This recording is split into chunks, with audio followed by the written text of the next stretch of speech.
नमः शिवाय। ओम नमः शिवाय। शत्रुद्र संहिता 21वां अध्याय। महेश अवतार वर्णन। नंदीश्वर बोले, हे महामुने, एक समय भगवान शिव और देवी पार्वती प्रसन्नतापूर्वक अपनी इच्छा से विहार कर रहे थे। उन्होंने भैरव को द्वार पर द्वारपाल बनाकर खड़ा किया था, जिसका कार्य किसी को भी द्वार पार नहीं करने देना था। उधर दूसरी ओर भगवान शिव अपनी प्राणवल्लभा देवी पार्वती के साथ लीलाएं कर रहे थे और उनसे विनोदपूर्ण बातें कर रहे थे। बात करते हुए काफी समय बीत गया। तभी देवी पार्वती की कुछ सखियां, जो राजमहल में ही थीं, वहां उनके कक्ष में आ गईं। तब वे भी महादेव जी के पास बैठकर उनसे लीलाओं के वर्णन को सुनने लगीं। काफी देर तक उन सखियों से भगवान शिव की बातें करते देख देवी पार्वती को क्रोध आ गया। वे गुस्से से महल के बाहर जाने लगी। द्वार पर खड़े द्वारपाल भैरव ने देवी पार्वती को देखा तो उसके मन में विकार आ गया। वह उन्हें साधारण स्त्री समझकर घूरने लगा। देवी पार्वती ने भैरव के मन की बात पहचानते हुए उसे शाप दे दिया, भैरव, तू पृथ्वी पर जाकर एक साधारण मनुष्य की भांति जीवन जिएगा और अपनी करनी का फल भोगेगा। जब देवी पार्वती इस प्रकार भैरव को शाप दे रही थीं, तो भगवान शिव भी वहां आ पहुंचे। शाप से दुखी होकर भैरव ने देवी के चरणों में गिरकर उनसे क्षमा याचना की। तब त्रिलोकीनाथ भक्त वत्सल देवाधिदेव भगवान शिव ने भैरव को आश्वासन दिया। भैरव बोले कि हे प्रभु, देवी के शाप के प्रकोप से मुझे बचाइए। तब शिवजी भैरव को सांत्वना देने लगे और बोले, देवी पार्वती का शाप मिथ्या तो नहीं हो सकता, परंतु भैरव, हम अपने परम भक्त को ऐसे भी नहीं छोड़ सकते। तुम चिंता मत करो। भैरव को आश्वासन देकर शिवजी देवी पार्वती को साथ लेकर चले गए। शाप के अनुसार भैरव जी शीघ्र ही वेताल के रूप में पृथ्वी लोक पर विचरने लगे। तब अपने भक्त का उद्धार करने के लिए भगवान शिव ने पृथ्वी पर अवतार लिया और वे महेश के रूप में और देवी पार्वती शारदा के नाम से पृथ्वी लोक पर लीलाएं करने लगे। शत्रुद्र संहिता 22वां अध्याय। वृषभावतार वर्णन। नंदीश्वर बोले, हे ब्रह्मापुत्र सनत कुमार जी, एक बार देवताओं और दैत्यों ने मिलकर बहुमूल्य रत्नों और खजानों को हासिल करने के लिए समुद्र मंथन करने का निश्चय किया, परंतु वह मंथन किस प्रकार किया जाए यही सब सोच रहे थे। तभी आकाशवाणी हुई। आकाशवाणी ने कहा, हे कल्याणकारी देवताओं, तुम्हारा कार्य अवश्य ही सिद्ध होगा। तुम मंदराचल पर्वत को मथानी और नागराज वासुकी को रस्सी बनाकर क्षीरसागर का मंथन करो। आकाशवाणी सुनकर देवता और दानव उत्साहित होकर मंदराचल पर्वत को उखाड़ने लगे। अपने इस कार्य में वे सफल भी हो गए, परंतु जब वे मंदराचल को मथानी बनाने के लिए क्षीरसागर में डालने लगे तो अत्यंत भारी होने के कारण वह उनके ऊपर गिर पड़ा। अनेक देवता और दानव उसमें दब गए। भयभीत होकर सब भगवान शिव की आराधना करने लगे। भगवान शिव अपने भक्तों पर सदा अपनी कृपा रखते हैं। उन्होंने देवताओं दानवों को बल प्रदान किया। सबने मिलकर मंदराचल पर्वत को क्षीरसागर के जल में डाल दिया। फिर नागराज वासुकी को रस्सी बनाकर समुद्र मंथन करना आरंभ किया। समुद्र मंथन के फलस्वरूप धन्वंतरी, वैद्य, चंद्रमा, पारिजात, कल्पवृक्ष, उच्चैःश्रवा घोड़ा, ऐरावत हाथी, मदिरा, हरिका धनुष, शंख, कामधेनु, कौस्तुभमणि, अमृत तथा कालकूट विष आदि वस्तुएं निकली। साथ ही परम सुंदर मनोहर रूप एवं धन वैभव की स्वामिनी देवी लक्ष्मी भी निकली। भगवान श्रीहरि विष्णु ने देवी लक्ष्मी, शंख, कौस्तुभमणि तथा गदा को ग्रहण किया। सूर्यदेव ने उच्चैःश्रवा नामक घोड़े को लिया। इंद्रदेव ने पारिजात, कल्पवृक्ष और ऐरावत हाथी से देवलोक की शोभा बढ़ाई। त्रिलोकीनाथ भक्त वत्सल भगवान शिव ने देवताओं और असुरों सहित पूरे संसार की रक्षा हेतु मंथन से निकला कालकूट विष पिया और नीलकंठ नाम से प्रसिद्ध हुए। उन्होंने चंद्रमा की रक्षा हेतु उसे अपने सिर पर धारण किया। असुरों ने रमण कराने वाली मदिरा को लिया तो मनुष्यों ने धन्वंतरी वैद्य को ग्रहण किया। मुनिजनों ने कामधेनु को ग्रहण किया। तत्पश्चात सबसे अंत में निकले अमृत कलश को देखकर सब उसे लेने के लिए झपटे। देवता और असुर दोनों ही अमृत पीना चाहते थे। असुरों ने देवताओं से अमृत छीन लिया। दुखी देवता भगवान शिव की शरण में गए। तब अपने भक्तों के दुख को जानकर शिव ने श्रीहरि विष्णु को मोहिनी रूप धारण कर अपनी माया से अमृत कलश असुरों से लाने के लिए कहा। विष्णु जी की माया से मोहित होकर दैत्यों ने उन्हें अमृत कलश दे दिया। तब विष्णु जी ने देवताओं को ही अमृत पान कराया। यह देखकर दैत्यों को सारी माया समझ आ गई। फिर वे बलपूर्वक अमृत पाने के लिए युद्ध करने लगे। घोर युद्ध हुआ। भगवान शिव और विष्णु जी की कृपा से देवता विजयी हुए और असुरों को विष्णु जी ने पाताल लोक जाने का आदेश दिया। वे स्वयं असुरों को पाताल ले गए, परंतु दैत्यों ने अपनी चालाकी और माया से उन्हें वहीं बंदी बना लिया और स्वयं उपद्रव करने लगे। जब देवताओं को असुरों ने प्रताड़ित करना आरंभ कर दिया, तब वे परेशान होकर ब्रह्मा जी के पास पहुंचे और उन्हें अपनी व्यथाकथा सुनाई। फिर ब्रह्मा जी देवराज इंद्र सहित अन्य देवताओं को अपने साथ लेकर त्रिलोकीनाथ देवाधिदेव भगवान शिव के पास गए। वहां पहुंचकर उन्होंने शिवजी को प्रणाम किया और स्तुति आरंभ कर दी। तत्पश्चात देवगण ने शिवजी से कहा, हे भगवान, असुरों ने हमें परेशान कर रखा है। उन्होंने भगवान श्रीहरि विष्णु को भी बंदी बनाकर पाताल में कैद कर लिया है। आथ प्रभु आप उन्हें मुक्त कराएं और हमारी रक्षा करें। देवताओं की प्रार्थना सुनकर भगवान शिव ने उन्हें रक्षा का आश्वासन देकर विदा किया और स्वयं देवताओं के कल्याण हेतु वृषभावतार धारण किया। शत्रुद्र संहिता 23वां अध्याय। वृषभावतार लीला वर्णन। नंदीश्वर बोले, हे सनत कुमार जी, कल्याणकारी भगवान शिव ने अपने भक्तों की रक्षा के लिए वृषभ का रूप धारण किया और पाताल की ओर चल पड़े। भगवान शिव ने भयंकर गर्जना के साथ पाताल में प्रवेश किया। उस प्रचंड गर्जन से पातालवासी व्याकुल हो गए और उनके नगर में विध्वंस होने लगा। इस प्रकार की गर्जना को सुनकर असुरों को संदेह हुआ। जब उन्हें पता चला कि भगवान शिव वृषभ रूप धारण करके युद्ध करने आए हैं, तो वे भी अपनी पूरी शक्ति से उनसे युद्ध करने लगे। असुर सेना ने शिवजी पर आक्रमण कर दिया। शिवजी हाथों में धनुष बाण उठाए उनका ही इंतजार कर रहे थे। उन्होंने अपने बाणों की वर्षा आरंभ कर दी और अनेक दैत्यों को मार डाला। बैल का रूप धारण किए हुए कल्याणकारी शिवजी ने अपने सींगों व खुरों से भी अनेक दैत्यों को मृत्यु के घाट उतार दिया और बहुत से दैत्यों को घायल कर दिया। इस प्रकार काफी समय तक उनके मध्य भयानक युद्ध चलता रहा। उधर दूसरी ओर असुरों ने विष्णु जी को भी अपनी माया से मोहित करके उन्हें अपने साथ मिला लिया था। वे असुर के साथ रहकर उनकी प्रवृत्ति को ग्रहण करने लगे थे। उन पर संकट देखकर उनकी रक्षा के लिए वे भी युद्ध करने आए। उन्होंने वृषभ रूप धारण किए अपने आराध्य शिवजी को नहीं पहचाना और उनसे युद्ध करने लगे। भगवान श्रीहरि विष्णु ने वृषभरूपी शिवजी पर अनेक अस्त्रों का प्रयोग किया, परंतु शिवजी ने सबको काट डाला।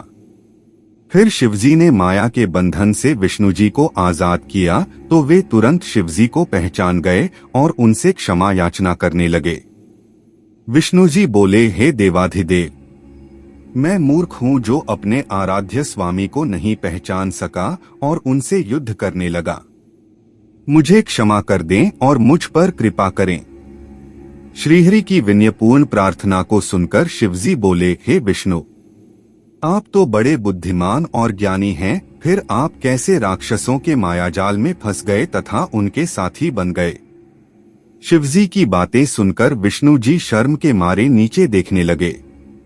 तब शिवजी बोले, हे विष्णु, अब तुम यहाँ से चले जाओ। यह कहकर शिवजी ने उनका सुदर्शन चक्र ले लिया और उसके स्थान पर तेजसूर्य नामक दूसरा सुदर्शन चक्र उन्हें दिया। तत्पश्चात विष्णुजी स्वर्ग को चले गए। उनका मोह दूर हो गया था। शिवजी भी दैत्यों को उनकी करनी का फल देकर वहां से अंतर्धान हो गए। शत्रुद्र संहिता 24वां अध्याय। पिप्पलाद चरित्र। नंदीश्वर बोले, हे महामुने, एक बार देवताओं और असुरराज वृत्रासुर में बड़ा भयानक में युद्ध हुआ। वृत्रासुर ने सभी देवताओं को युद्ध में हरा दिया। तब सब देवता अपने प्राणों की रक्षा हेतु ब्रह्मा जी की शरण में गए। ब्रह्मा जी के पास पहुंचकर देवताओं ने उन्हें अपनी सारी परेशानियां बताईं और उनसे अपनी प्राण रक्षा की प्रार्थना की।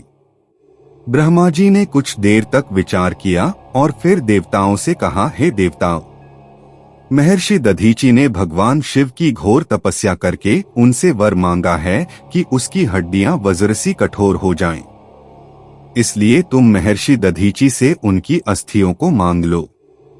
उनकी हड्डियों से वज्र का निर्माण करके ही वृत्रासुर का संहार किया जा सकता है। ब्रह्मा जी के वचन सुनकर देवराज इंद्र, देवगुरु बृहस्पति और अन्य देवताओं को साथ लेकर महर्षि दधीचि के आश्रम में गए। वहां पहुंचकर उन्होंने महर्षि को हाथ जोड़कर प्रणाम किया। देवताओं को अचानक इस प्रकार आया देखकर दधीचि ने उनके आने का कारण पूछा। तब देवराज इंद्र ने उनसे कहा, हे महर्षि, आप परम शिव भक्त हैं और शिवजी से मिले वरदान के कारण आपकी हड्डियां वज्र के समान हैं। मुने, हमें अपनी अस्थियां दान करके हमारी रक्षा करें, क्योंकि वृत्रासुर का वध तभी संभव हो सकेगा। महर्षि दधीचि ने मन ही मन सोचा कि परोपकार से बढ़कर कोई दूसरा कार्य नहीं है। तब देवताओं का कार्य सिद्ध करने हेतु उन्होंने भगवान शिव का स्मरण करते हुए अपने शरीर को त्याग दिया।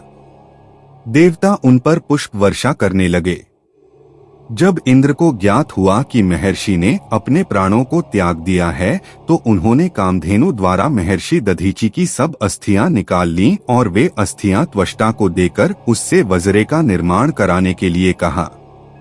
देवराज इंद्र की आज्ञा से त्वष्टा देवताओं के शिल्पी विश्वकर्मा के पास गए और उनसे अस्थियों का सुदृढ़ वज्र बनाने के लिए कहा। विश्वकर्मा ने दधीचि की अस्थियों से वज्र का निर्माण किया। इस प्रकार महर्षि दधीचि की अस्थियों से निर्मित वज्र को पाकर देवराज इंद्र बहुत प्रसन्न हुए और असुरराज वृत्रासुर का वध करने के लिए चल दिए। उन्होंने युद्धभूमि में जाकर वृत्रासुर को ललकारा और अपने वज्र से उस पर कठोर प्रहार कर उसे किसी पर्वत की भांति खंड खंड कर डाला। वृत्रासुर के मरते ही देवताओं की प्रसन्नता की कोई सीमा न रही। वे उत्सव करने लगे। चारों ओर मंगलगान होने लगे तथा देवता इंद्र की स्तुति करने लगे। उधर दूसरी ओर जब महर्षि दधीचि की पत्नी सुवर्चा घर के सारे काम पूरे करके बाहर आई तो अपने पति को न देखकर सशंकित हो उठी। देवता भी वहां नहीं थे। उसे निश्चय हो गया कि उसके पति के साथ देवताओं ने छल किया है। सुवर्चा ने देवताओं को कोसते हुए पशु बनने का शाप दे दिया। अपने मृत पति के पास जाने हेतु सुवर्चा ने जब चिता में प्रवेश चाहा, तभी आकाशवाणी हुई, हे प्राज्ञ, तुम ऐसा मत करो, क्योंकि तुम्हारे उदर में महर्षि का तेज विद्यमान है। शास्त्र कहते हैं कि गर्भवती स्त्री को सती नहीं होना चाहिए। आकाशवाणी सुनकर सुवर्चा आश्चर्यचकित हो गई। उसने वहीं पड़ा हुआ एक पत्थर उठा लिया, जिससे अपना गर्भ विदीर्ण कर दिया। उसके गर्भ से एक महादिव्य शरीर वाला परम कांतिवान बालक उत्पन्न हुआ। वह भगवान शिव का ही रूप था। अपने पुत्र को पाकर देवी सुवर्चा बहुत प्रसन्न हुई, परंतु अगले ही पल उन्हें अपने पति का वियोग सताने लगा। सुवर्चा ने अपने पुत्र को चूमा और अगले ही पल उसे पिप्पल वृक्ष के मूल में लिटा दिया और बोली, हे पुत्र, तुम इसी वृक्ष के पास निवास करो और सभी मनुष्यों के साथ प्रेम का व्यवहार करो। यह कहकर सुवर्चा समाधि लेकर अपने पति के पास चली गई। देवी सुवर्चा समाधि लेकर शिवलोक पहुंची और अपने पति के साथ आनंद पूर्वक निवास करने लगी। उधर दधीची मुनि के पुत्र को भगवान शिव का अवतार जानकर ब्रह्मा जी, श्रीहरि, विष्णु, इंद्र आदि सब देवता वहां आए और उस बालक को वहां पाकर बहुत प्रसन्न हुए। ब्रह्मा जी ने उसके जात संस्कार विधि पूर्वक संपन्न करके उस बालक का नाम पिप्पलाद रखा। उस समय देवताओं ने बहुत उत्सव किया, फिर अपने लोक को चले गए। पिप्पलाद बहुत समय तक उसी वृक्ष के मूल में तपस्या करते रहे और मनुष्यों के हित के लिए कार्य करते रहे। शत्रुद्र संहिता 25वां अध्याय।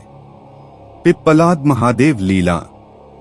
नंदीश्वर बोले, हे सनत कुमार जी, एक दिन दधीची पुत्र ऋषि पिप्पलाद पुष्पभद्र नामक नदी में स्नान कर रहे थे। तभी उनकी दृष्टि एक सुंदर मनोहर युवती पर पड़ी। वह युवती भगवान शिव का ही अंश थी। उसे देखकर मुनि पिप्पलाद मोहित हो गए और उसे प्राप्त करने की इच्छा करने लगे। उन्हें ज्ञात हुआ कि वह परम सुंदरी राजा अनर्ण्य की पुत्री है। यह जानकर मुनि पिप्पलाद राजा अनर्ण्य के घर पधारे और उनसे उनकी पुत्री का हाथ मांगा। ऋषि की बातें सुनकर राजा सोच में डूब गए कि मैं अपनी प्रिय पुत्री, जो कि सदैव राजसी ठाठ बाट से रही है, को कैसे एक योगी के साथ ब्याह दूं, जिसके न कोई रहने का ठिकाना है न खाने पीने का। इस प्रकार राजा अनर्ण्य को सोच में डूबा देखकर ऋषि पिप्पलाद को क्रोध आ गया और वे राजा से बोले, हे राजन, तुम मुझे अपनी कन्या खुशी से सौंप दो, अन्यथा मैं तुम्हें तुम्हारे राज्य सहित भस्म कर दूंगा। मुनि की बातें सुनकर राजा अनर्ण्य भयभीत हो गए।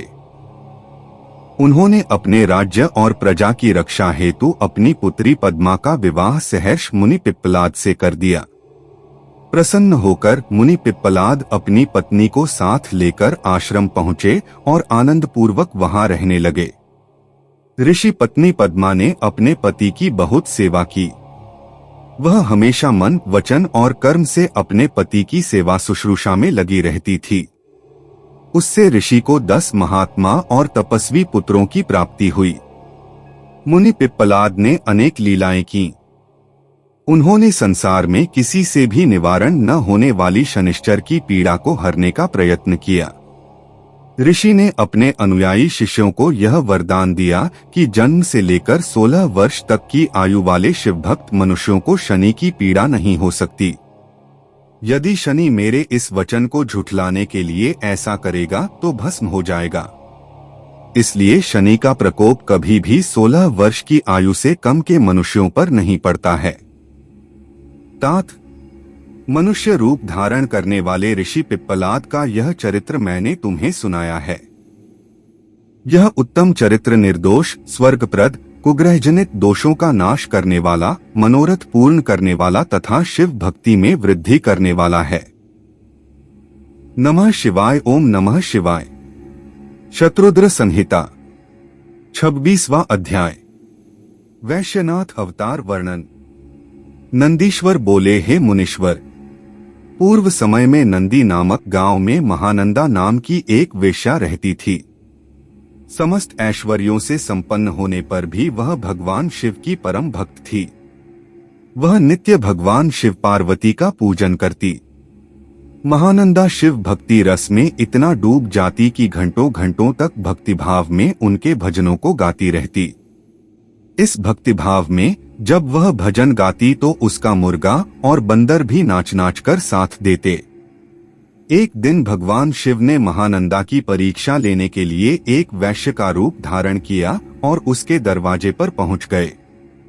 उनके हाथों में एक सुंदर रत्नजड़ित कंकण था। उस वैश्य का कंकण महानंदा को भा गया। वह उसे पाना चाहती थी। वैश्य रूपी भगवान शिव ने उसके मन की बात जान ली और बोले, हे देवी, यदि आपको यह कंकण पसंद है तो इसका मूल्य चुकाकर इसे आप रख लें। उस वैश्य की बात सुनकर महानंदा ने विनम्रता से मुस्कुराते हुए कहा, मैं तो एक वेश्या हूं। व्यभिचार ही मेरे कुल का धर्म है। इसके अतिरिक्त मेरे पास कुछ भी नहीं है। यदि आप मुझे यह कंकण देंगे तो मैं 3 दिन तक आपकी पत्नी बनकर आपके साथ निवास करूंगी। देवी महानंदा के प्रस्ताव को सुनकर वह वैश्य तैयार हो गया और कहने लगा कि सूर्य और चंद्रमा इस बात के प्रमाण हैं। अब तुम मेरे हृदय पर हाथ रखकर 3 बार यह कहो कि तुम 3 दिन तक मेरे साथ मेरी पत्नी बनकर रहोगी। महानंदा ने वैश्य के कहे अनुसार वचनों को दोहरा दिया। तत्पश्चात वैश्य ने वह सुंदर रत्नजड़ित कंकण महानंदा के हाथ में दिया और बोला, हे कांते, भगवान शिव का यह रत्नजड़ित शिवलिंग मुझे अपने प्राणों से भी प्यारा है, इसलिए तुम इसकी सदैव रक्षा करना। महानंदा ने वैश्य द्वारा दिया गया वह शिवलिंग अपने माथे पर लगाया और हर हाल में उसकी रक्षा करने का आश्वासन वैश्य को दिया तथा ले जाकर अपने नाटक मंडप में रख दिया। रात में जब सब सो गए तब उस नाटक मंडप में आग लग गई। वह धू धू कर जलने लगा। महानंदा ने अपने बंदर और मुर्गे को तो बचा लिया, परंतु भगवान शिव के रत्नजड़ित सुंदर लिंग को, जो वैश्य ने उसे संभाल कर रखने के लिए दिया था, न बचा सकी। वह आग में जलकर नष्ट हो गया था। यह देखकर वह वैश्य और महानंदा बहुत दुखी हुए। उस वैश्य ने कहा, हे नंदे, यह शिवलिंग मुझे अपने प्राणों से भी अधिक प्रिय था। जब शिवलिंग जल गया तो मैं अब क्या करूंगा? महानंदा के बहुत समझाने पर भी वैश्य नहीं माना और उसने अपने शरीर को अग्नि की भेंट कर दिया।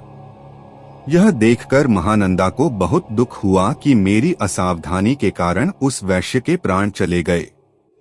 मेरे ही कारण एक परम शिवभक्त मर गया। यह सोच सोचकर नंदा पागल हुई जा रही थी। उसे याद आया कि उसने वैश्य से 3 दिन तक उसके साथ रहने का वचन दिया था।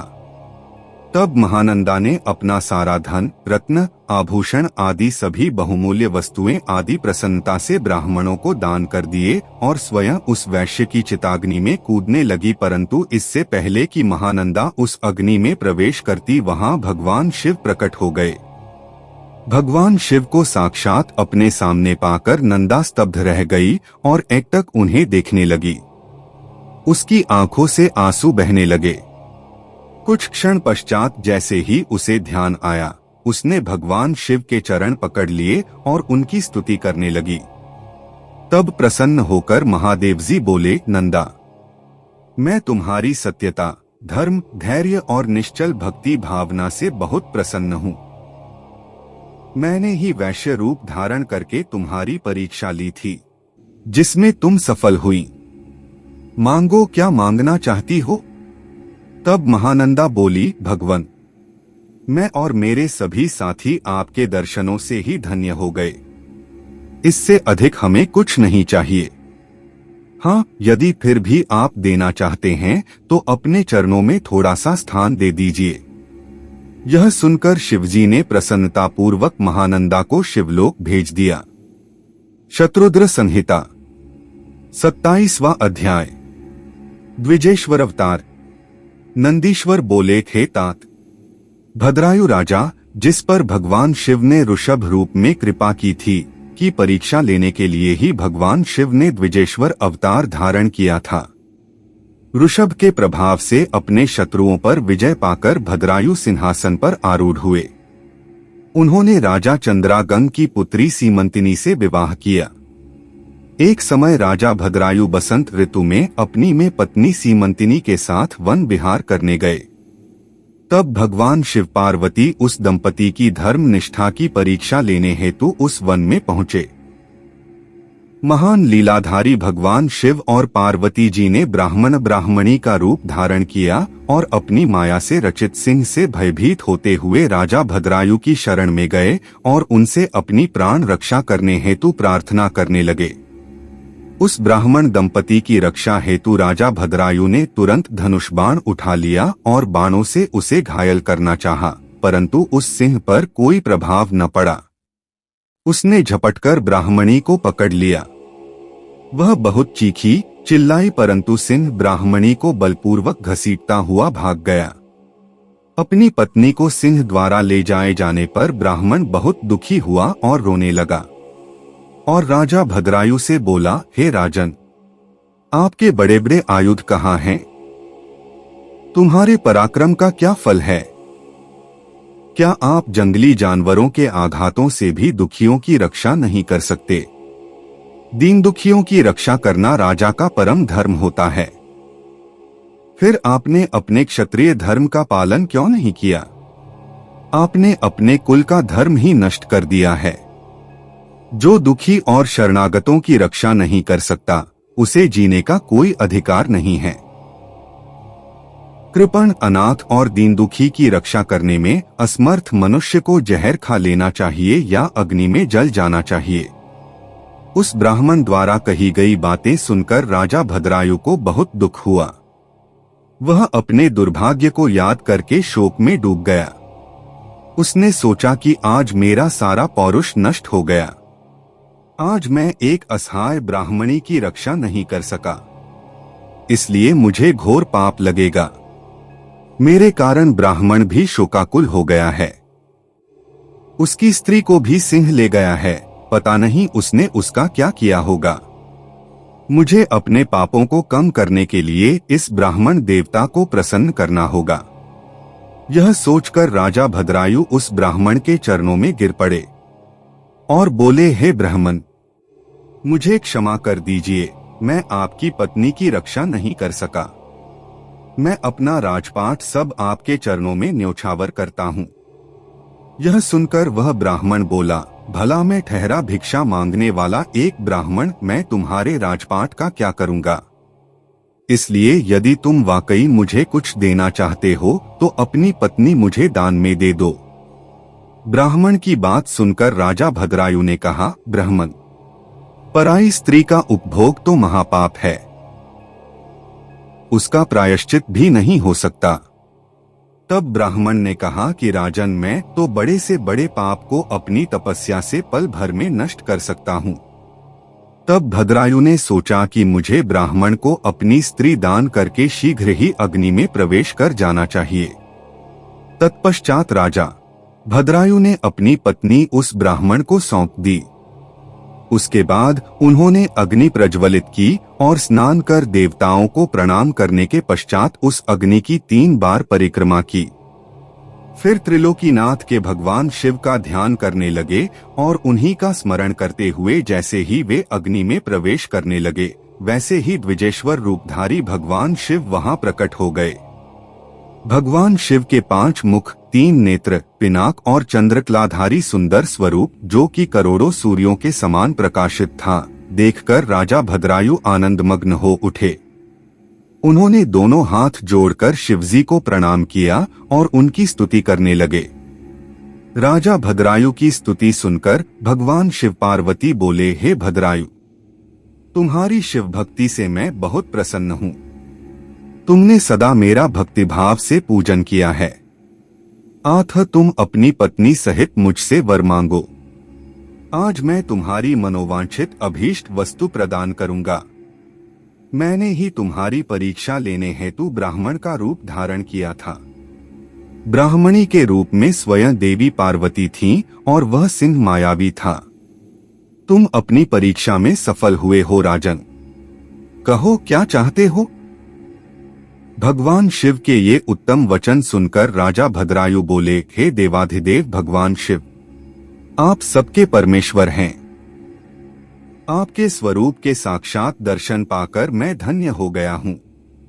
मैं सकुटुंब आपके श्री चरणों की भक्ति करना चाहता हूँ। मैं, मेरी रानी, मेरे माता पिता आपके सेवक बनकर आपके श्री चरणों में रहें। रानी कीर्तिमालिनी ने भी अपने माता पिता के लिए भगवान शिव का लोक मांगा। दोनों को वरदान देकर महादेव जी पार्वती जी सहित अंतर्धान हो गए। राजा रानी अपने नगर लौट आए। फिर 10,000 वर्षों तक राज्य करने के पश्चात वे दोनों भगवान शिव के धाम को गए। इस परम पवित्र पापनाशक कथा को जो कोई सुनता अथवा पढ़ता है, उसे इस लोक में सब भोग ऐश्वर्य प्राप्त होते हैं तथा अंत में भगवान शिव के लोक को जाता है। शत्रुद्र संहिता 28वां अध्याय। यतिनाथ हसरूप अवतार। नंदीश्वर बोले, हे मुनीश्वर, अर्बुदाचल पर्वत के पास भीलवंशोत्पन्न आहुक नाम का एक भील रहता था। उसकी पत्नी का नाम आहुका था। वह बहुत पतिव्रता थी। वे दोनों पति पत्नी भगवान शिव के परम भक्त थे। एक दिन वह शिव भक्त भील भोजन की तलाश में बहुत दूर निकल गया। संध्या के समय भगवान शिव सन्यासी का रूप धारण करके उसकी परीक्षा लेने आए। वह भील भी शिकार से घर लौट आया था। तब यति रूप में शिवजी उनके घर पहुंचे। भील ने उनका विधिपूर्वक पूजन किया। इस पर यतिनाथ बोले, हे भील, मैं रास्ते से भटक गया हूँ और आसपास जाने का मार्ग भी नहीं पता चल रहा है, क्योंकि शाम हो चुकी है। अतएव आप मुझे रात्रि के लिए आश्रय दीजिए। सुबह होते ही मैं यहाँ से चला जाऊंगा। यतिनाथ के वचन सुनकर वह भील बोला, स्वामी, मेरे घर में तो बहुत थोड़ा सा स्थान है, आप यहाँ कैसे रह पाएंगे? भील की बात सुनकर वह चलने लगे। तभी भीलनी ने भील से कहा, स्वामी, ये मुनि हमारे अतिथि हैं। अतिथि तो भगवान का रूप होता है, इसलिए आप इन्हें यहीं रहने दीजिए। आप दोनों घर में रहना और मैं बाहर रह जाऊंगी। अपनी पत्नी के वचन सुनकर भील बोला कि तुम घर के भीतर रहो और मैं बाहर रह जाऊंगा। यह कहकर वह भील घर से बाहर आ गया और बैठ गया। प्रातःकाल जब वह सन्यासी और भीलनी घर से बाहर निकले तो उन्हें पता चला कि भील को जंगली पशुओं ने खा लिया है।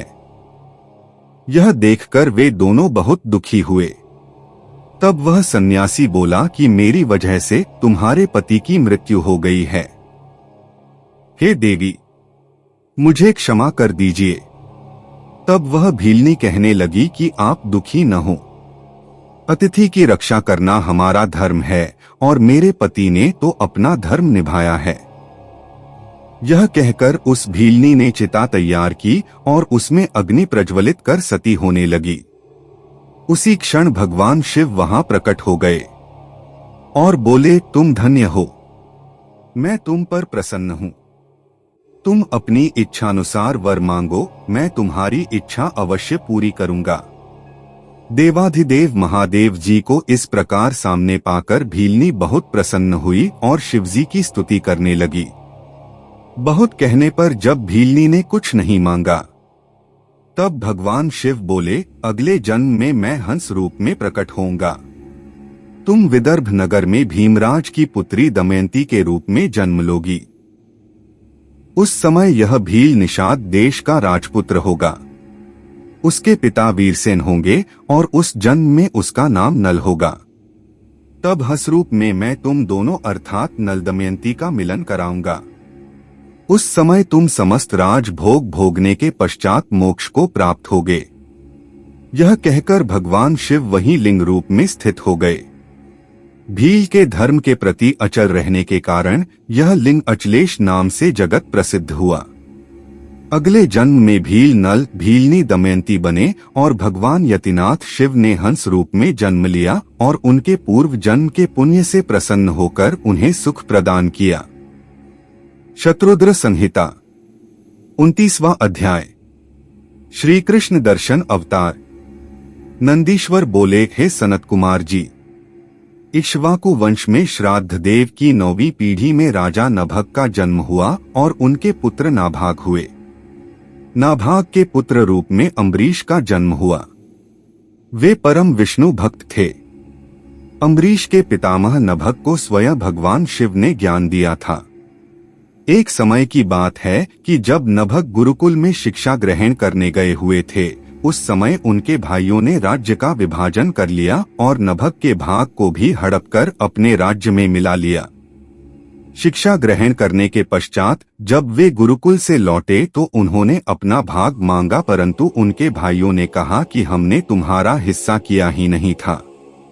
अब जो मांगना चाहते हो वह तुम पिताजी से मांगो। कुछ भी अपने भाइयों के स्वार्थी वचनों को सुनकर नभग को बहुत दुख हुआ।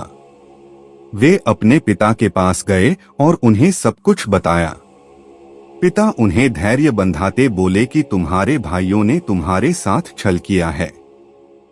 बेटा, तुम बुद्धिमान हो और अपनी जीविका का स्वयं प्रबंध कर सकते हो। इन दिनों ब्राह्मण आंगिरस एक बहुत बड़ा यज्ञ कर रहे हैं, परंतु छठे दिन उनके यज्ञ में अवश्य ही कोई भूल होगी और यज्ञ पूरा नहीं हो पाएगा। तुम महाविद्वान हो, वहां यज्ञ में जाकर तुम उन्हें उपदेश दो। विश्वेदेव संबंधी सूक्तों को पढ़कर उनका यज्ञ पूरा हो जाएगा और वे ब्राह्मण स्वर्ग को चले जाएंगे। स्वर्ग जाते समय वे ब्राह्मण अपना बचा हुआ सारा धन तुम्हें दान दे जाएंगे, जिससे तुम्हें अपार धन की प्राप्ति होगी। अपने पिता की बताई बातों को मानकर वे तुरंत उस स्थान की ओर चल दिए जहां वह उत्तम यज्ञ हो रहा था। वहां पहुंचकर नभग ने उन सूक्तों का स्पष्ट उच्चारण किया। जब आंगिरस ब्राह्मण का यज्ञ पूर्ण हो गया, वहां उपस्थित सभी ब्राह्मण अपना सारा धन नभग को सौंपकर स्वर्ग चले गए। जैसे ही नभग उस धन को लेने लगे, वहां शिवजी कृष्ण दर्शन रूप में प्रकट होकर बोले, हे नभग, तुम ये धन नहीं ले सकते क्योंकि यह धन मेरा है, इस पर मेरा अधिकार है। उत्तर देते हुए नभग बोले कि यह सारा धन ऋषि मुझे देकर गए हैं, इसलिए यह मेरा है। इस प्रकार उन दोनों में वाद विवाद आरंभ हो गया। तब कृष्ण दर्शन ने कहा कि हम दोनों आपके पिता मनु श्राद्ध देव के पास चलते हैं। वे जो भी निर्णय देंगे वह मुझे मान्य होगा।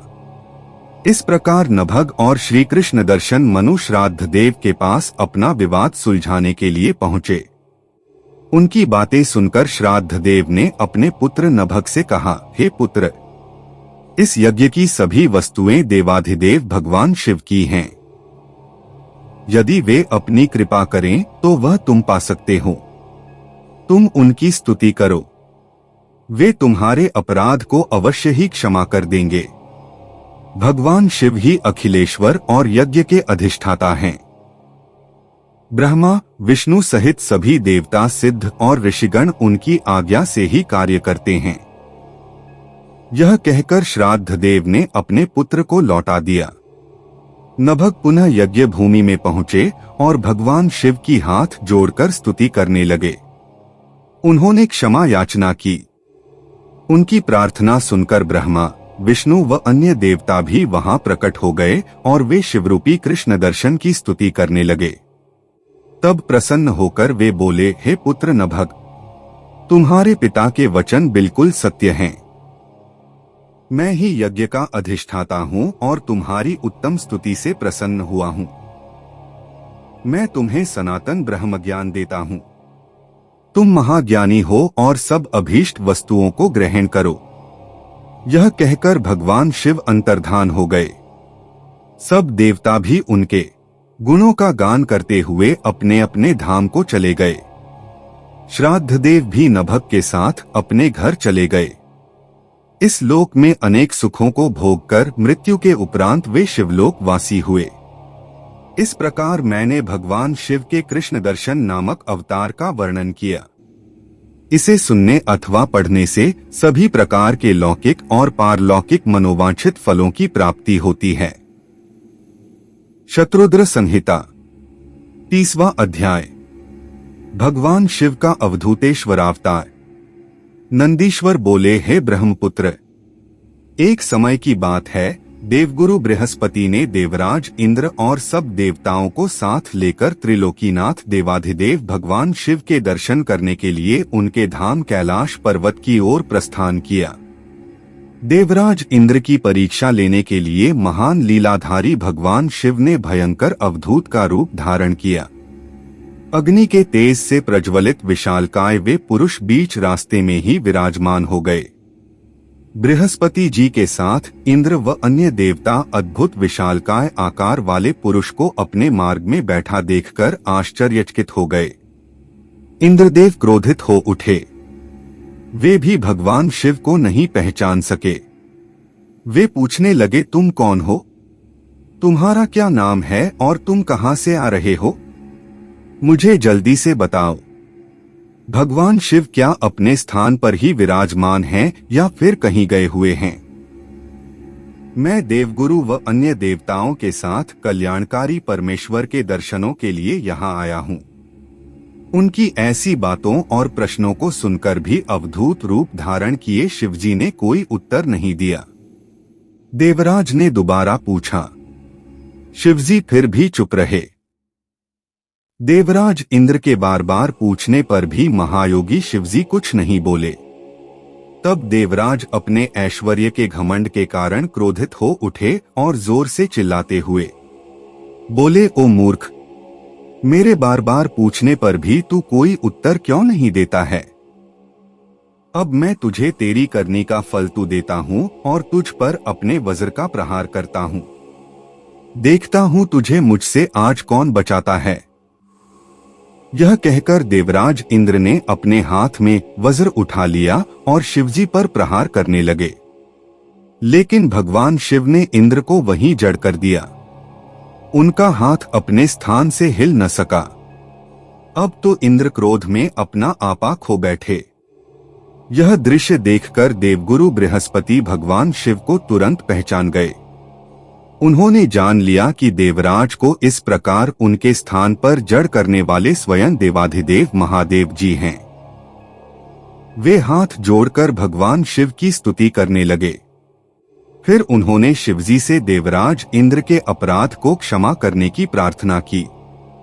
बृहस्पति जी बोले, भगवन, अपने नेत्र से निकली हुई ज्वाला से इंद्र की रक्षा करो, उसे जीवनदान दो। तब भगवान शिव बोले, क्रोध में निकली इस ज्वाला को मैं वापस नहीं ले सकता। शिवजी के इन वचनों को सुनकर बृहस्पति जी बोले कि आप इस ज्वाला को कहीं और स्थापित कर दीजिए। यह सुनकर शिवजी मुस्कुराए और बोले, हे देवगुरु, इंद्र की जीवन रक्षा करने के कारण आप जगत में जीव नाम से भी प्रसिद्ध होंगे। यह कहकर उन्होंने अपने नेत्र से निकली ज्वाला को हाथ में लेकर समुद्र में फेंक दिया। समुद्र में गिरते ही वह ज्वाला एक बालक के रूप में प्रकट हो गई। वह बालक सिंधुपुत्र जलंधर के नाम से विख्यात हुआ। भगवान शिव ने ही देवताओं के आग्रह पर उसका वध किया था। अवधूत रूप में ऐसी लीला करके शिवजी वहां से अंतर्धान हो गए और देवराज इंद्र, बृहस्पति जी व अन्य देवताओं के साथ प्रसन्नतापूर्वक घर को लौट आए।